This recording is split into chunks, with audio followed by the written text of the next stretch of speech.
Early in the morning, got sun in my eyes, giving glory to God, I'm alert and alive. That sample in the background was a sample of a choir who was singing. And I just took the cuss words off. I'm like, all right, I'll move stuff around, like I'll honor you. He pulled a Will Smith. Don't say Will Smith. Here come the bounce back. Glory go first, obviously, then work come on. The church windows have disappeared. The church doors are now open and have led me into the gates of a strip club. You better get upstairs and shake some ass up there. I just feel like I am twerking. I need to put my hands on my knees. Somebody throw money at me. I'm Freddie Gibbs in the pulpit. What we say last episode? Who's sucking dick in the pulpit? Oh my God. Not me. But I'm twerking. Wait, first of all, In the name of JID. In the name of the Father, the Son, and these asses and titties. Cut the show. I'm done.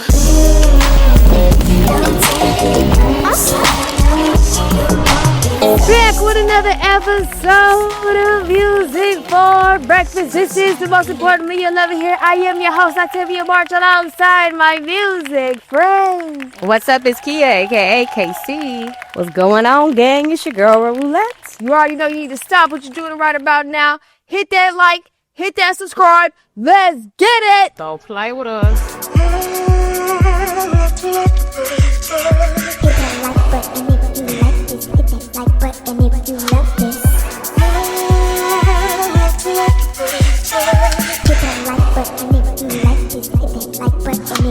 Welcome and welcome back, y'all. We are Music for Breakfast. We are a thought-provoking, independent media platform intertwined by music to match the vibe of each and every episode. This cultural conversation is based off opinion, but rest assured, we are coming with the facts to the function, y'all. And what we talking about today, Tay? JID dropped the album and we've been told to review it, so we're gonna do. JID, and we go way back to like department store, Pag Lounge, Atlanta. For those of y'all that don't know, that is like the underground of the speakeasies or the underground of the open mic shows. So, I mean, you had the Summer Walkers, the Marimbas, the JIDs, the Deontay Hickok. All those people had been brewed up in that small little pocket of Atlanta, Apache Lounge. So I remember I hosted at Pag Lounge for about 2 years in Atlanta some years ago. And I remember opening and introducing him and Earth Gang and all those people, all the fantastic rappers that came up in Atlanta in the early years. So yes, been a fan, love the guy. Yeah, I mean, I just love his wordplay. I mean, if y'all have not watched many episodes, I said I am a flow person.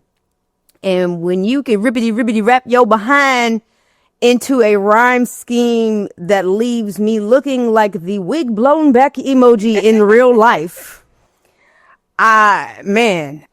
Anything and everything, I want it, I need it for mass consumption. And that is, God does like ugly. From Zone 6 to Atlanta to Dreamville's frontline, JID has never followed the rules. He bends syllables like time, spits like a jazz drummer with the grudge, and writes like every bar could be his last.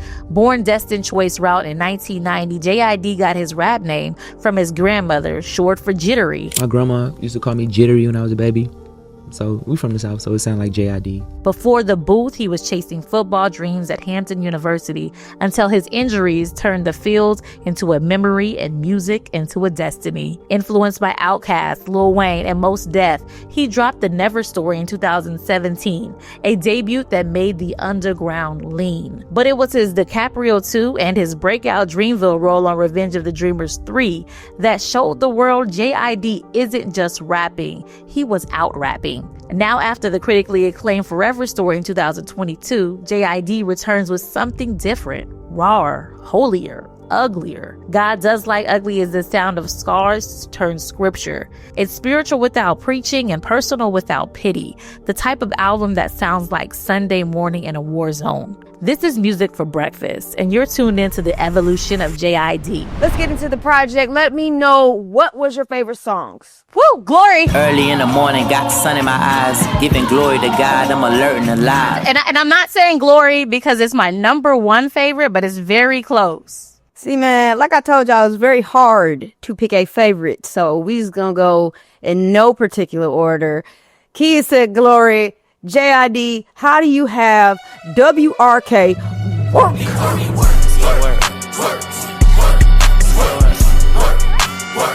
you have that after a song called Glory?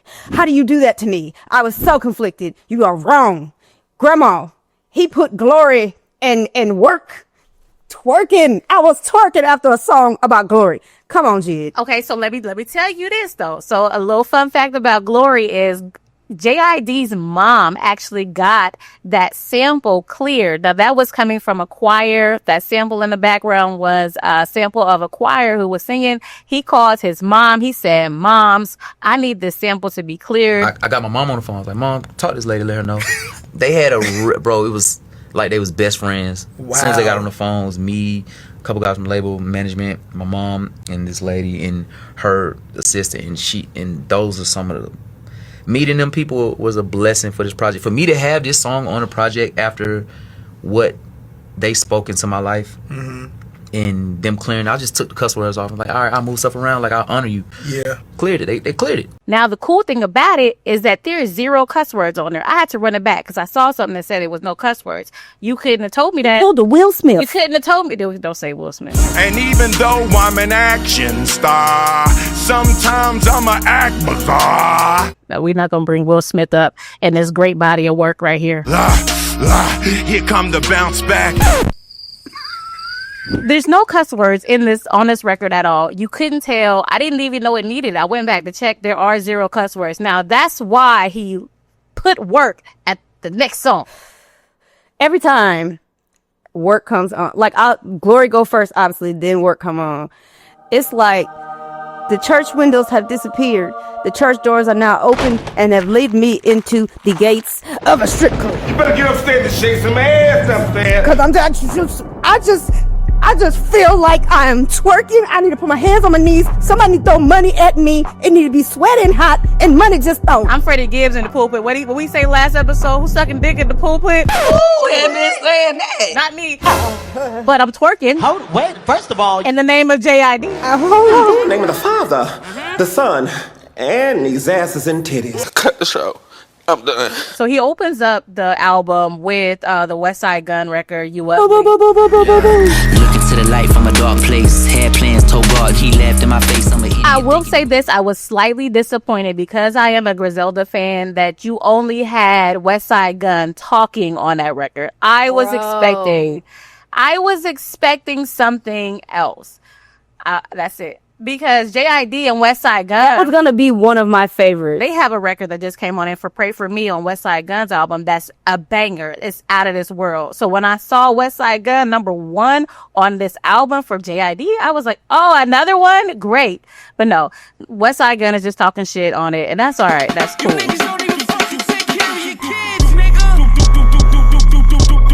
The first song with Westside Gunn is one of my favorites.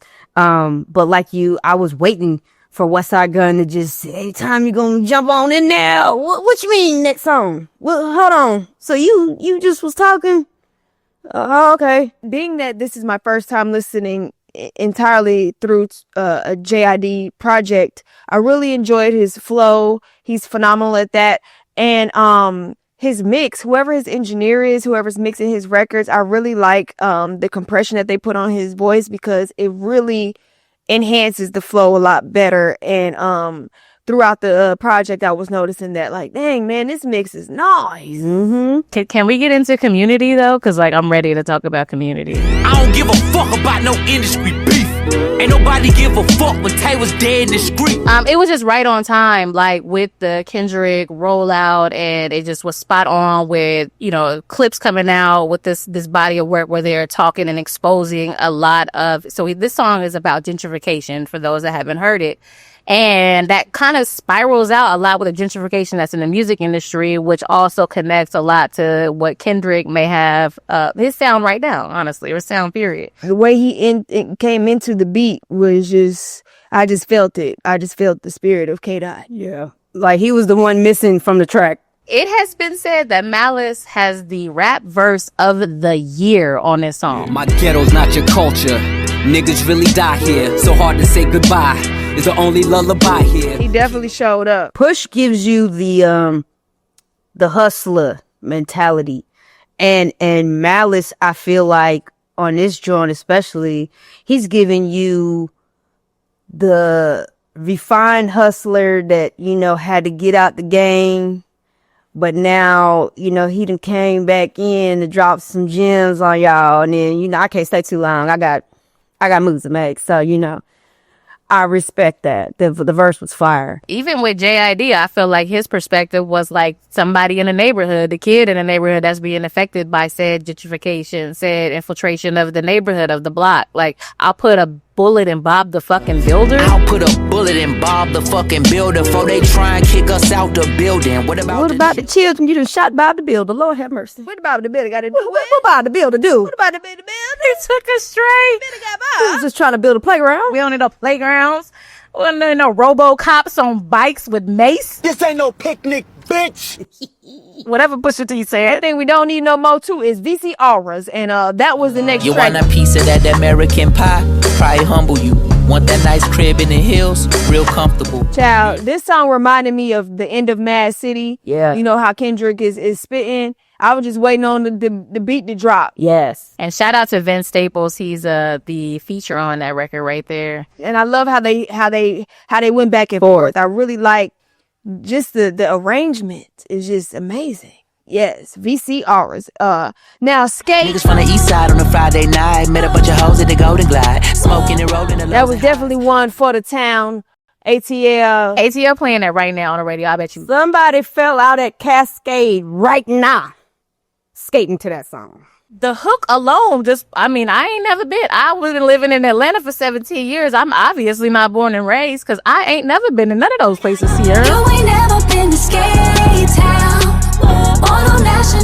ATL culture, especially back in the day, there was a big skate culture back then. You know, everybody be at the skating rink and things like that, as what was stated in the song. And this, I liked when JID was saying this is a Kilo Ali flow. If anybody don't know who Kilo Ali is, he was a rapper back in the 90s. You know, he was popping around when Freaknik and everything was popping. It was so dope to hear the ATL connection. Mm-hmm. Yes, sir. With Earth Gang from ATL, JID from ATL, Sierra from ATL, yeah. Rolled out another state that I made 100,000 in a day. That's $500,000. What we on, y'all? What we on? What y'all think about that record? It was real smooth to me. And I could have kind of did without it. Oh man, I liked it. I love Don Toliver. Yes, but I'm not saying take it completely out the project, but it was It was cool to me. It was a vibe. It was a chill little. It was smooth. It wasn't one of my favorites, but I liked the vibe, the beat. Yeah, it was. Yeah. Okay, what y'all thought about Wholehearted? Don't switch up on me. Don't switch up on me. No. I love Wholeheartedly. And maybe that's why I didn't really get into what we on, because I was skipping over to Wholeheartedly. That was sign. I don't know. I don't know what it was. I feel like Wholeheartedly, much like the entire project, was very well produced, very well arranged. I really enjoyed that song. Yeah, you had Ty Dolla $ign, you had Black on there, JID singing, like that's what's up. It was actually one of my personal favorites and run back to off that album. Yeah, well, you know, at this point in the project, I was like, dang man, I really want to hear more. Like I'm really feeling this album. And then we got to Nobu. I take you to Nobu just to hear about your Obu boy. I'm not the shoulder to cry on the same thing. And we got JID speaking the español. Y algunas veces no te cansas de buscar lo que está frente de ti.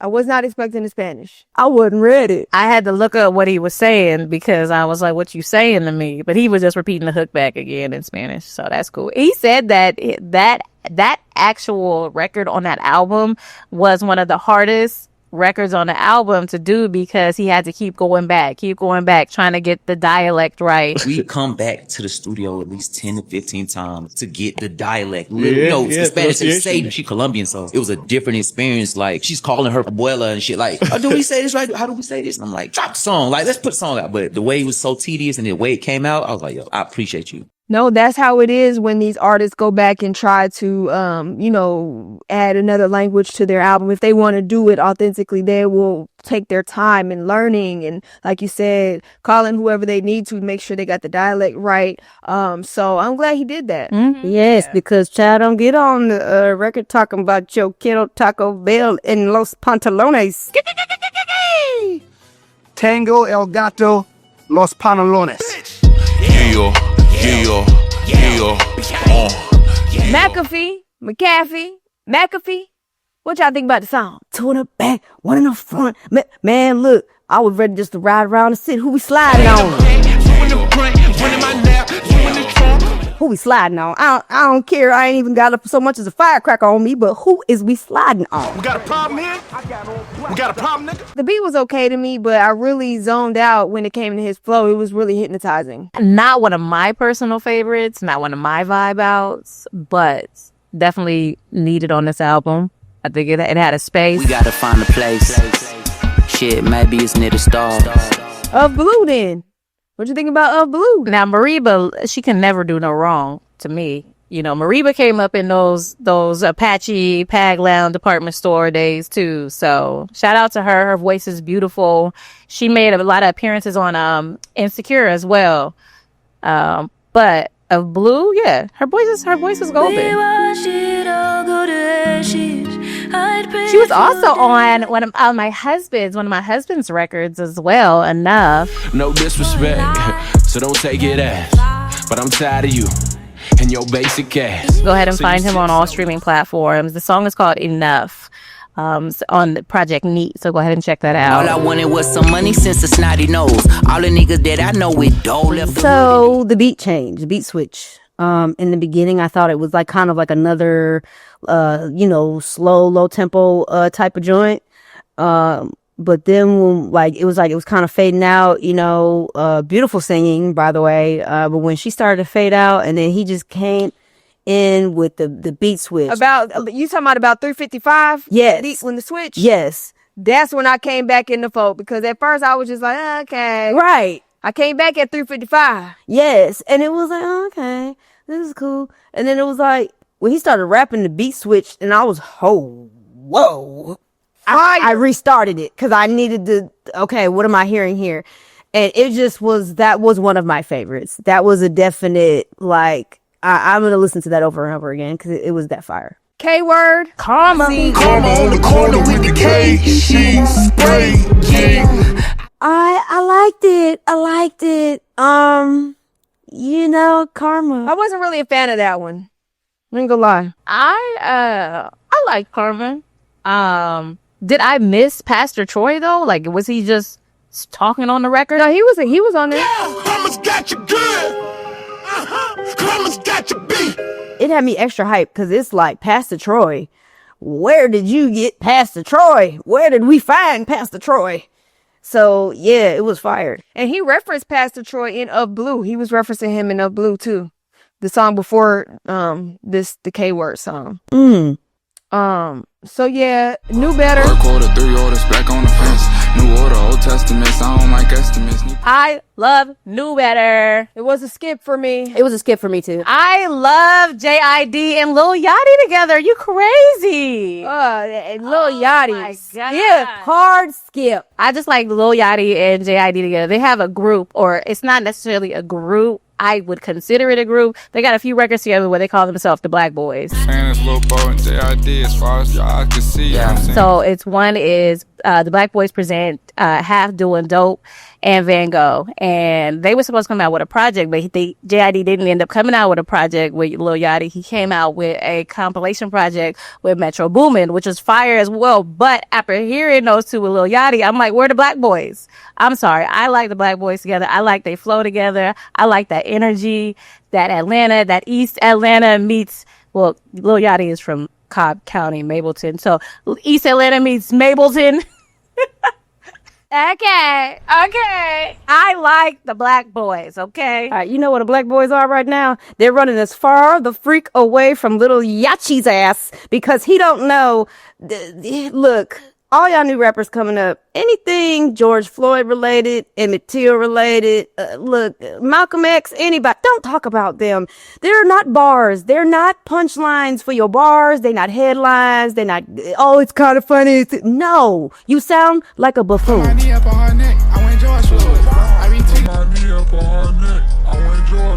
Shut the fuck up. Please don't bring no scare business to me. I fear no man, no hand holding banana clips, a chimpanzee. Animals, what you think? Animals. They were rapping like it was like exercise. Like I felt like I was actually in the gym.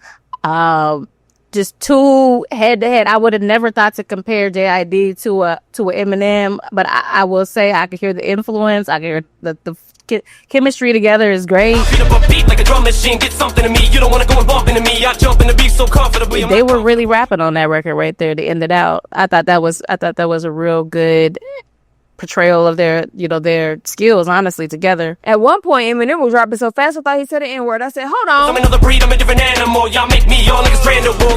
Did he just say nigga? Now, goddamn it, I don't listen to the non-Prelux edition. It's all... Yeah, it's the Prelux. Because when y'all had said animals, I'm like, what the hell y'all talking about? It's only... Oh, here we go. All right, I don't need to listen to that.